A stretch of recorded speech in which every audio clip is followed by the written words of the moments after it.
For more than 2 decades, we've been educating our listeners about financial topics that are most important to you. Do you have enough money to retire? How will you keep from running out of money? What's your plan for managing market risk?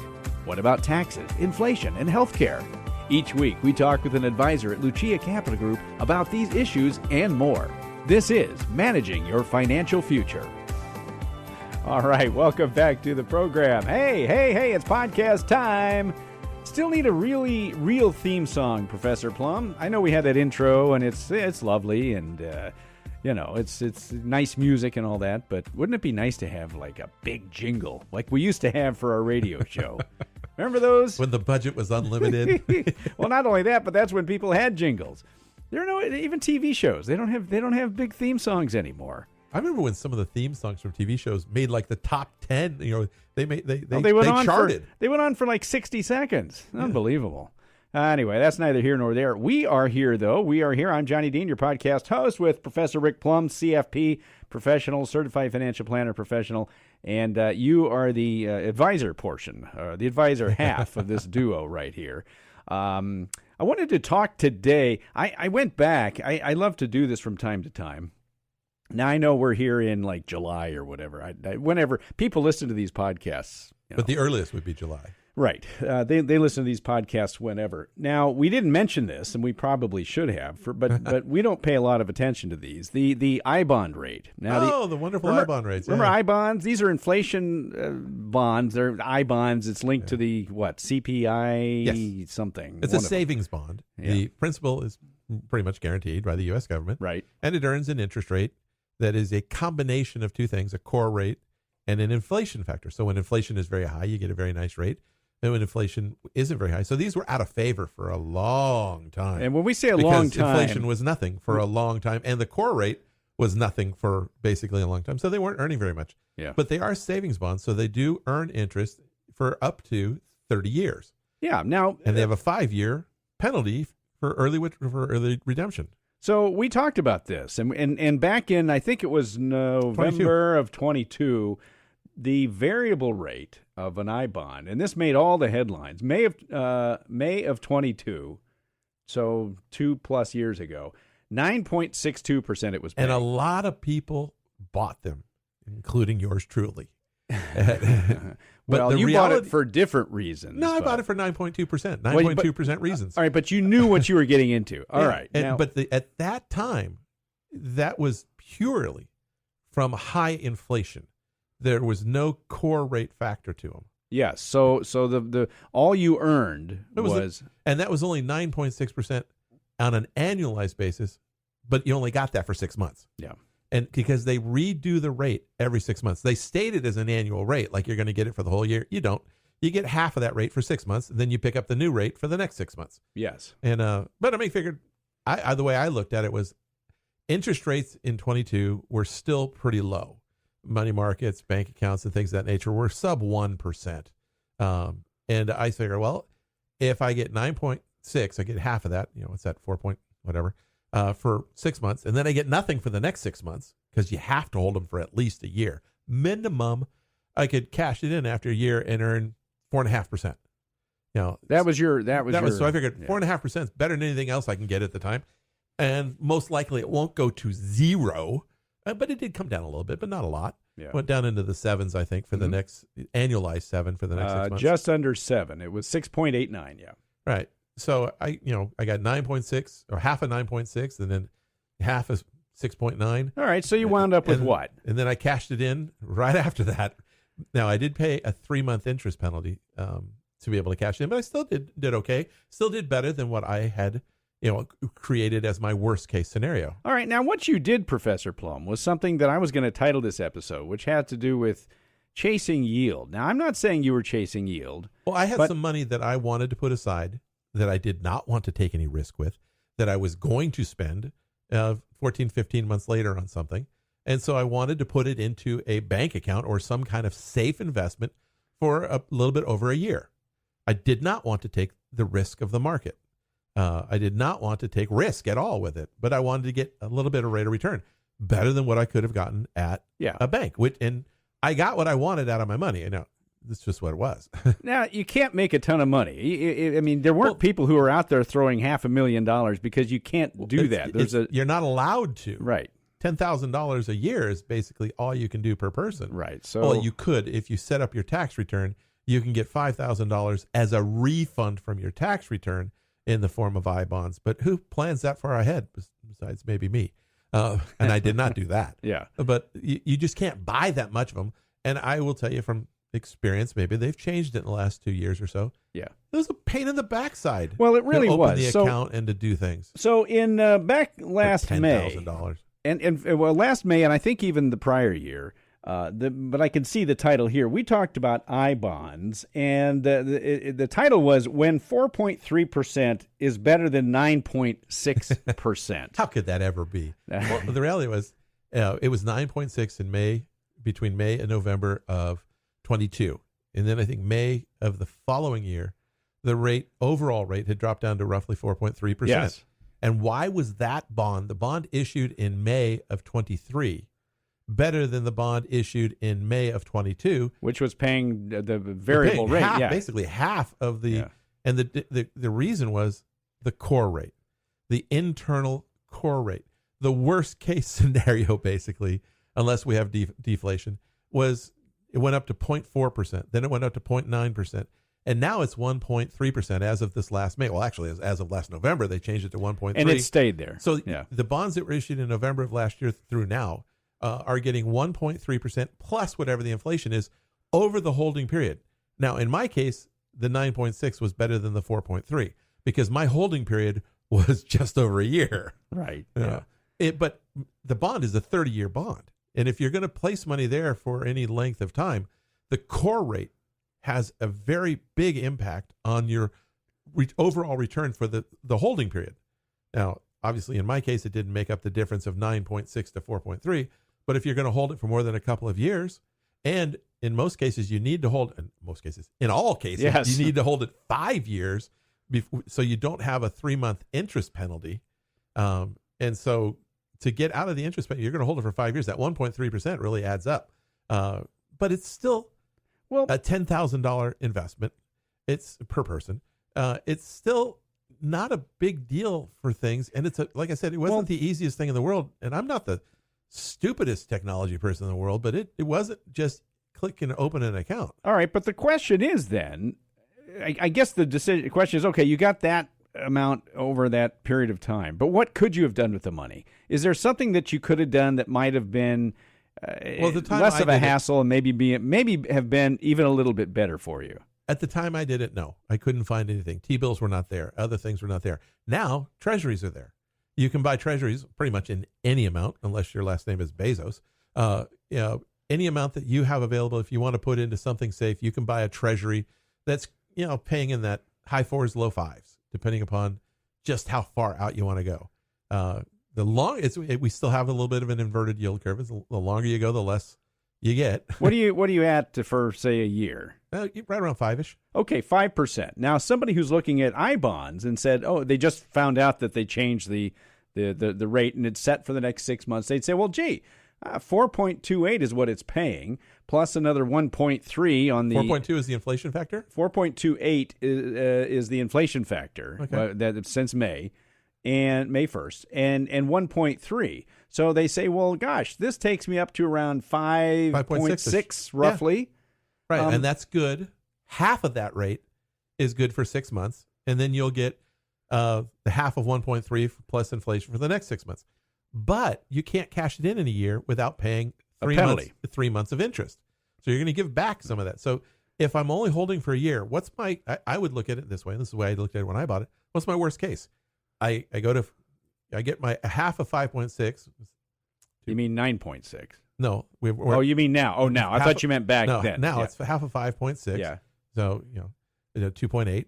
And that's, if the interest rates go to 0, after a year, I get 2.8%.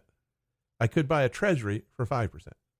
Or I would have to expect inflation to equal X. I could do the math. I can't do it quick enough in my head.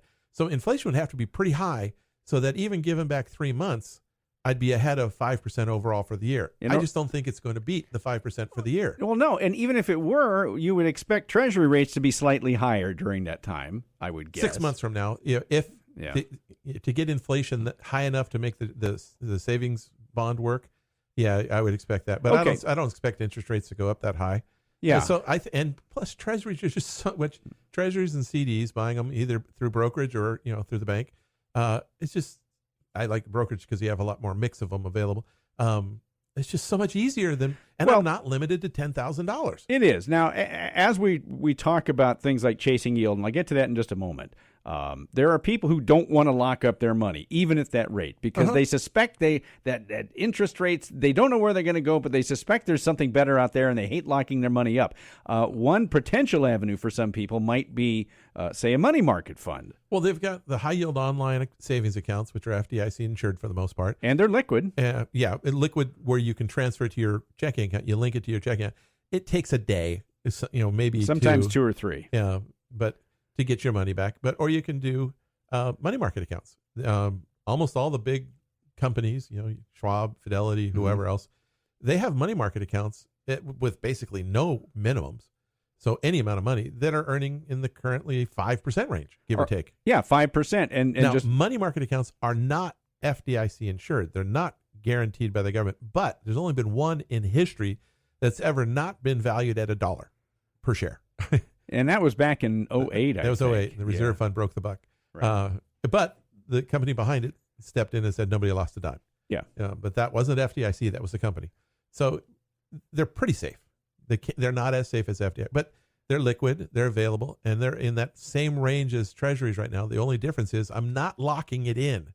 I'm not guaranteeing the rate for a specific period of time. The rate will fluctuate from time to time based on interest rates in the environment. On the money market, on the money market account. Okay. So if interest rates were somehow they went down. We haven't seen that lately. If interest rates went down, then you would expect the interest rate on your money market to go down as well. On the other hand, if interest rates were to go up, you would expect, at least to some degree, it won't be an exact following, but it'll be pretty close. Yeah, so that's the price you pay for the liquidity. But if I wanted the money available at the drop of a hat, or close to the drop of a hat. A little bit of risk. There's a little bit of interest rate risk there. I would, the money markets work really well. All right, so when we talk about something like short-term stuff. Well, it is. Now, when we talk about something like chasing yield, and this is kind of what I wanted to get into here today with you a little bit. Chasing yield. First of all, what do we mean when we say chasing yield? Just going for the highest rate of return that we can find. And maybe and not necessarily looking at the underlying factors, not looking at if I can move from point A to point B and go from 5 to 6 or 6%. If I can get a 6% rate of return, I'm going to get that. Okay, but what are the risks involved in doing that? What are the pitfalls that could potentially affect that overall return? Also, when we're looking at yield, we're also going to be talking about taxes. How are taxes going to affect it? Because it's not necessarily what I make, it's what I keep. And that's where the discussion for the very wealthy individuals come into municipal bonds, where the municipal bonds, depending upon what they're earning, they could be earning, even though it's less than what the treasuries, which are state tax-free, and or corporates, which are not tax-free anywhere, they're not earning as much as those other two categories. But once I get done paying my taxes, it may be more. That's not true for most people, but for the very people in the very high tax brackets, it could potentially be true. Yeah, and I think that's something that people don't often look at. Right. Is the tax end of it. States like California and New York, with a fairly high state income tax. Yeah. And if you're making, big time bucks, and I'm not talking about $200,000-$300,000, I'm talking about, $800,000 to $1 million or above a year, then the municipals definitely come into play because it's what I keep, not necessarily what I earn. We talk about yield. There are two different terms that we use, Professor Plum. There's what a bond yields, but there's also what's called the coupon rate. Now, Professor, interest rate, like CDs. Talk about that for a second. Yeah. So if I'm looking at a CD, it's paying 5%. That CD, that whole 5%, the entire earnings that I'm making is coming from interest. I put in $1 and I get $1 back at the end of it, plus the interest that it earns. And I'm taxed on that interest. On the other hand, if I'm buying a treasury, especially or a bond, a corporate bond or something else, most of the time I'm not buying them at issue. I'm not buying them directly from the issuer. I'm not buying them from an initial offering. You're buying it I'm used. buying it on the secondary market. Yeah. And I may be buying a treasury with 12 months to maturity, but it may have been originally it may have been a 5-year bond, a 10, 20, 30-year bond. But I'm buying it with a year left onto its maturity. And the interest rate, so if I'm getting a 5% yield to maturity, total return, that total return may not be coming from interest. It's probably unlikely that I'm buying a bond, I'm earning 5% yield to maturity, and it's all interest. Most of the time in today's world, I'm buying a bond that has it has a year left to maturity. That I know. In a year, the federal government, or whoever the bank is that put it out, or whoever issued the bond, is guaranteeing me back 100 cents on the dollar of face amount. So if it's a $10,000 bond, they're going to guarantee me $10,000 back. But I may be paying today, it's only got a 1% interest rate on it. Well, why would you ever buy a 1% interest bond in today's world when we could get 5%? Because I'm only going to pay, in round math, 96 cents on the dollar. I'll give you $9,600 today for those 2 hamburgers tomorrow. No, for that $10,000 bond that matures a year from now. So I'm going to earn $400 in appreciation. I give 96, I get back 10,000, and I get $1,000 of interest. But you get that back when the bond matures. You don't get that as a coupon payment. No, it's not a coupon. It's an appreciation. Yeah. So I earn 5% in combined total return. My total return yield to maturity is 5%. But some of it's capital gain and some of it's interest. Are you saying if I want to go out and buy a 1-year treasury, let's say, call it a 1-year treasury, and I say, okay, and what did you say? It's paying. Well, they could be anything. I've actually seen some that were 30-year bonds that are now down to 1 year that had 6 and 7% coupons. Yeah. And so I'm not getting that coupon for 96 cents on it. I'm actually paying more than 100 cents on the dollar. I understand. But let's say the miracle workings of bond pricing. I decide that I want to put $10,000 in and I want to get 5% for the next year. Okay? I don't know. How often do they pay? Semi-annual. Okay. So I think, okay, good. Well, that means I'm going to get paid twice, and I'm going to get half of 5% in 6 months. If you can find a bond that has a coupon of 5%, so I'm going to get you'd get 25. It's $250 every 6 months. 6 months from now, and then 6 months when it matures. So am I getting $250 each 6 months, or am I only getting whatever the bond is? What was the coupon on the bond you bought? I don't know. Let's say it's only 1%, and then you're not getting $250 every 6 months. Yes, you're not. I'm not getting all this money until I until it matures. Yeah. It depends on what you're buying. We're looking at total return most of the time. We're looking at, I don't need this money for 6 months, 12 months, 18 months, whatever the period is. I'm buying a treasury to back up that liability, matching my assets to my liabilities. And but I'm not getting cash flow every month. I'm not getting cash flow every 6 months, every quarter. I'm getting a little bit of cash flow most of the time nowadays in the bonds that I'm seeing. And then mostly it's from appreciation. When the bond matures, I get back you get a bigger more lump than sum. What I paid for it. You get kind of a lump sum. So I may put in $10,000 and then get back $10,500 and also get some interest. Okay. But it's not going to be a lot of interest. Okay. Well, it's almost like it's kind of a combination, but not exactly, like buying a zero coupon bond. What is a zero coupon bond? A zero coupon bond means there's no coupon. Means there's no payment. Means there's no interest. Yeah. And so everything that I'm buying comes from the fact that I'm buying it at a discount from what it's going to mature at.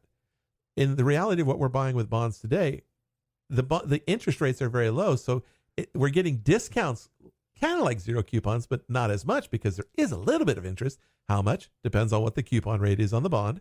And so it's just a matter of functioning. You see, and so I look at what yield to maturity, what's my total return?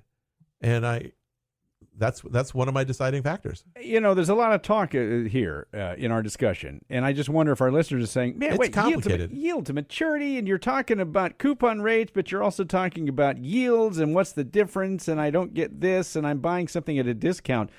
Professor... Or premium. Or premium, that's true. It's hard to find... Oh, they're out there.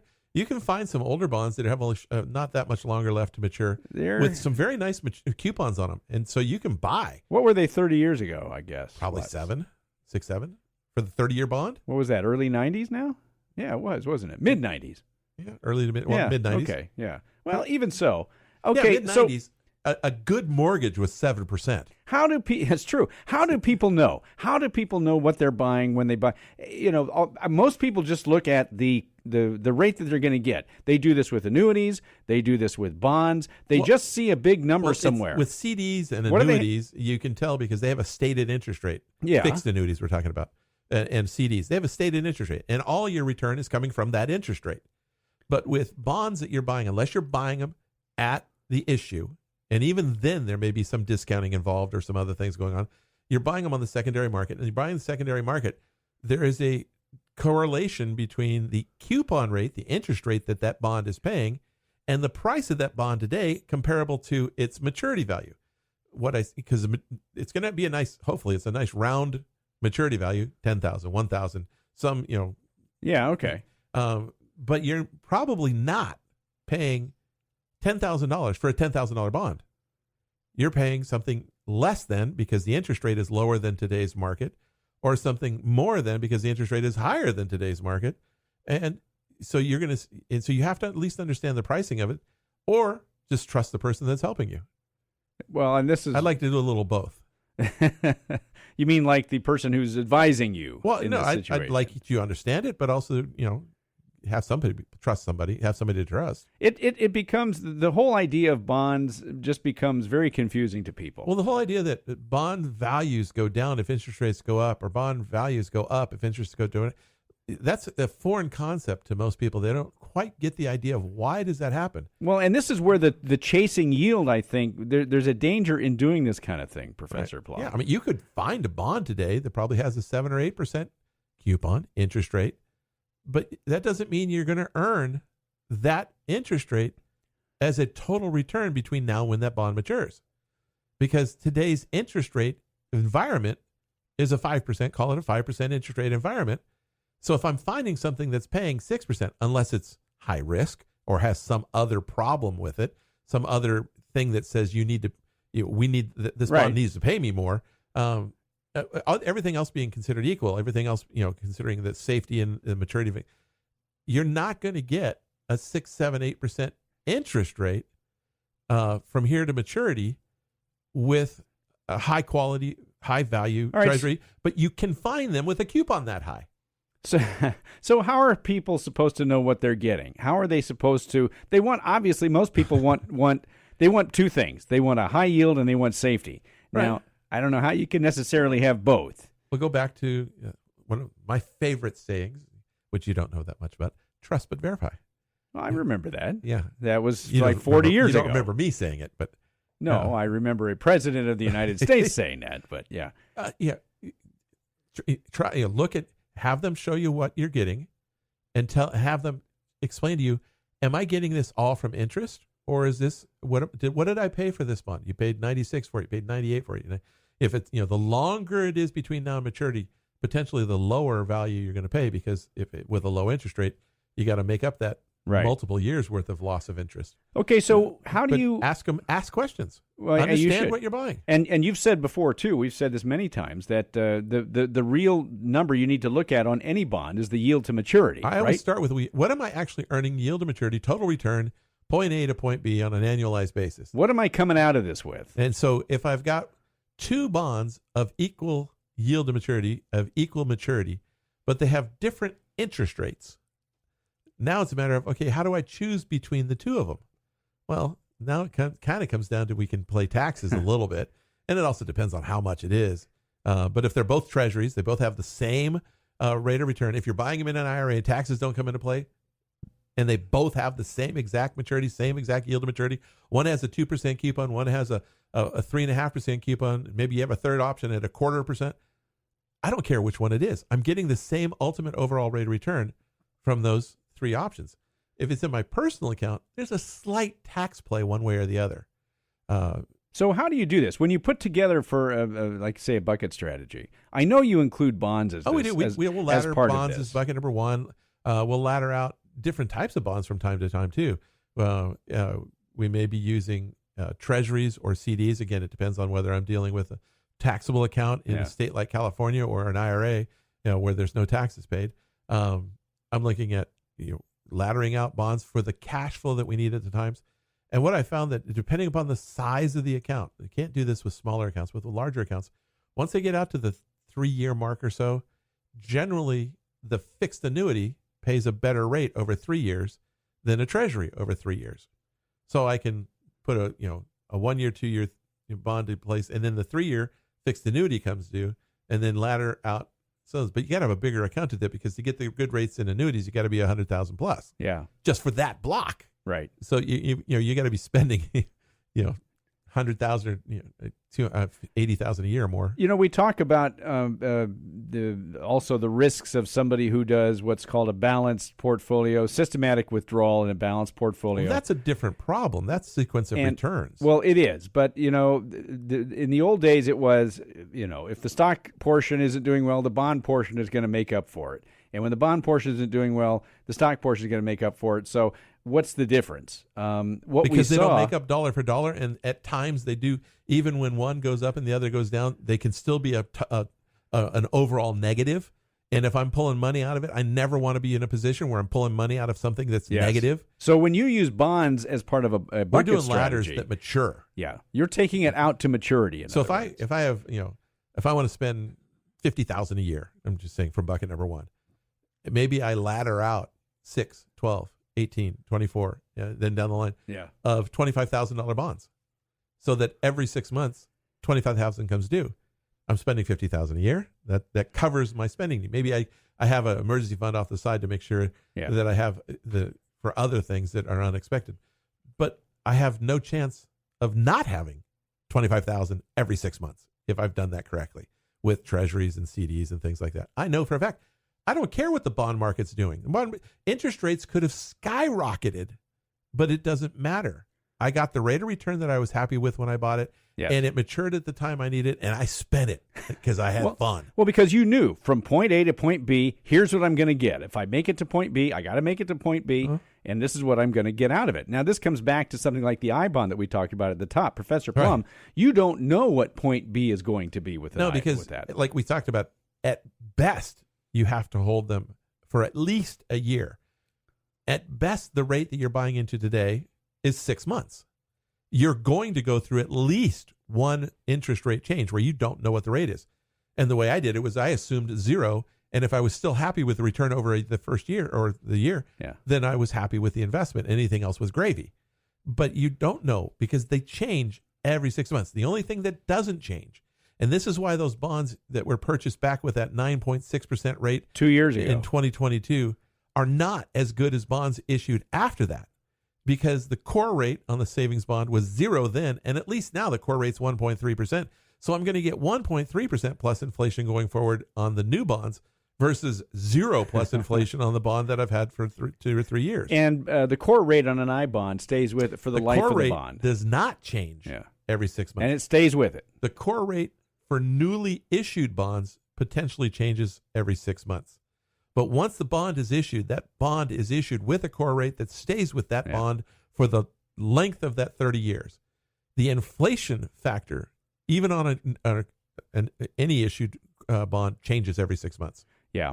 You just know what you're buying. I wanted to have this discussion on bonds. And like everything else we talked about in the past, where we're stress testing, we're setting up a strategy to look at what's the worst thing that can happen to me. Plan for the worst, pray for the best. We stress test. We look at how can this thing go wrong. We're talking about the same thing here. What's the worst thing that can happen with this bond? It matures. I mean, I get 0% for the next 6 months, or I get 5% for the 1 year, or whatever the case. Yeah. I know what my worst case scenario is, and you plan accordingly. And it works in my particular strategy. If it doesn't work, don't buy it.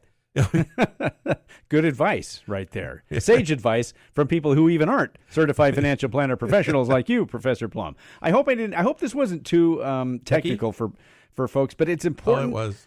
Well, but it's important that you at least know that there's more to bonds than meets the eye, especially when you're looking at different things like yield to maturity versus your coupon rate. How do we evaluate bonds of different coupon rates, but how do we know what we're getting? What are we getting? Well, there were people, as I said, 2 years ago who were enticed by this 9.6%, annualized rate. Yep. And they're not as happy as they were, the people who bought them. the people that if they're still holding them. Yeah, I mean, you got to be somewhat thinking that if I'm earning 4.6%, that's 2.6% or 2.8. 2.8? No, 4.6, 2.3. 2.3% over every 6 months. So 1.15% over a 3-month period of time. So it doesn't take very long for a 1.3% core rate to outpace a 1.3% variable rate. Yeah. And so getting out of the bonds that were issued 2-3 years ago with a zero, if you really want to be in savings bonds, getting out of the ones at zero and buying in at the 1.3, it would be a better deal. Do the math yourself, but yeah. And this is where we come back to that title from 2 years ago or 1 year ago. Is 4.6 better than 9.3 or whatever the numbers were? And yeah, right now, the bonds issued today, if you're going to hold them for more than a year or two, are better than the bonds issued 2 years ago. Even though the numbers 2 years ago at that time were a lot higher. I can't go back and get that 9.6 now. No, it's gone. Well, which is good because I don't want the zero core rate either. That's right. If you need to know more about this stuff, you can talk to Professor Plum or any of the Lucia Capital Group advisors, 800-644-1150. This whole bond discussion is really part of a larger discussion in a bucket strategy, and it plays a role, but it doesn't play the role that many people think it does. It's not a question of half bonds, half stocks, 60% stocks, 40% bonds. Let's sell some of the bonds, let's sell some of the stocks. No, it isn't like that at all. But you do need to understand at least somewhat. When you look at a number on a bond, it may not be what you're going to be actually getting. And if you have bonds in your portfolio and you actually look at it and you see that it's a U.S. Treasury or a corporate and it's got a 1% coupon rate, don't be afraid just yet. Look deeper. And talk to Professor Plum. 800-644-1150, the number at Lucia Capital Group. 800-644-1150. If you have questions on things like this, please don't hesitate to email us. We can answer your emails off the air. If we find some really good questions, we can answer them on the air. 800-644-1150 or go to luciacap.com. Also, don't forget we have a whole bucket strategy guide at luciacap.com. Hit in the search bar up top, type in bucket strategy. You'll find that. You can download it for free. Great read. Also an estate planning guide and a bunch of other guides too. Search around Lucia Capital Group, luciacap.com, and you can find it right there. Don't forget, you've got us on Spotify. Yes, Spotify, Apple Podcasts. Make sure that you subscribe to this podcast. Listen every single week. You do not want to miss anything. And as I said, if you ever have questions on the things we talk about, if it's technical, just shoot us an email. We'll be happy to answer them for you. Hey, Professor, thank you so much. Anytime. As always, for Professor Rick Plum, Certified Financial Planner Professional, I'm your podcast host, Johnny Dean. Thanks for listening. Managing your financial future. Talk to you again next week. The information provided should not be considered specific tax, legal, or investment advice and is not specific to any individual's personal circumstances. Each taxpayer should seek independent advice from a tax professional based on his or her individual circumstances. Different types of investments and or investment strategies involve varying levels of risk, and there can be no assurance that any specific investment or investment strategy will be profitable for a client's or prospective client's portfolio. Thus, investments may result in a loss of principal. You should always seek counsel of the appropriate advisor prior to making any investment decision. All investments are subject to risk, including the loss of principal. This material was gathered from sources believed to be reliable. However, its accuracy cannot be guaranteed. These materials are provided for general information and educational purposes based upon publicly available information from sources believed to be reliable. We cannot assure the accuracy or completeness of these materials. The information in these materials may change at any time and without notice. IRA withdrawals will be taxed at ordinary income rates. Withdrawals prior to age 59.5 may also be subject to a 10% penalty tax. Examples cited are hypothetical, are for illustrative purposes only, are not guaranteed, and subject to potential federal and state law amendments. There is no guarantee that you will achieve the results discussed or illustrated. This material should not be considered a solicitation of an offer to sell or buy any specific security or offering. Investors should consult a financial professional to determine whether risks associated with an investment in the shares are compatible with their investment objectives. Series I bonds are guaranteed by the U.S. government as to the timely payment of principal and interest and offer a fixed rate of return and fixed principal value. Minimum term of ownership applies. Early redemption penalties may apply. Before investing, carefully consider a mutual fund's investment objectives, risks, charges, and expenses. To obtain a prospectus or summary prospectus which contains this and other information, call your financial advisor. Read the prospectus carefully before investing. It is important to keep in mind that investments in fixed income products are subject to liquidity, interest rate, financial, inflation risks, and special tax liabilities. Interest may be subject to the alternative minimum tax. Treasury securities are backed by the full faith and credit of the U.S. government but are subject to inflation risk. Municipal bond interest may be subject to the alternative minimum tax. CDs are FDIC insured up to $250,000 per deposit or per insured bank for each account ownership category. Annuities are not FDIC insured. Certain terms and conditions apply, so please read insurance company materials carefully. LPL Financial Insurance License Number 0518721. LPLIA Insurance License Number 0B91442. Rick Plum is a registered representative with and securities and advisory services offered through LPL Financial, a registered investment advisor and member FINRA SIPC. The investment professionals are affiliated with LPL Financial and are conducting business using the name Lucia Capital Group, a separate entity from LPL Financial.